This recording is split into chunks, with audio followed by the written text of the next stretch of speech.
भाई हमार पहिले के पुरानिया लोग कहले बा कि जितने मेहनत करब ओकर फल उतने अच्छा होला। हम रउआ सबके एगो चीज देखाओ तनी। हम घूमे खातिर आए रहनी यहाँ, घूमला के बाद हमारा भेलर चाहे यहाँ के खेत देखी। यहाँ के इ खेत में 3 पानी देले बानी। 3 पानी देहला के बाद बारिश तो होत ना रहला। 3 पानी देला के बाद धान देखी केतरिया भइल बा। धान देखी केतरिया भइल बा। तो हम कहे के चाहतनी कि जितने रुआ मेहनत करेम ओकरे हिसाब से फल मिलेला। और इ भेलर चाहे इतना हमारा गांव में केहू मेहनती नहीं खे जौन खेत में काम कर सको।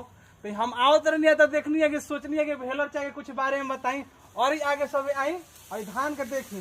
गांव में केहू के धान भइल नहीं खे, लेकिन यहाँ के मेहनत के इतना दाग दियल जाई कि वहाँ करते धान भइला। और कहे चाहतनी कि रुआ जितना मेहनत करेम उतने रुआ सबके सफलता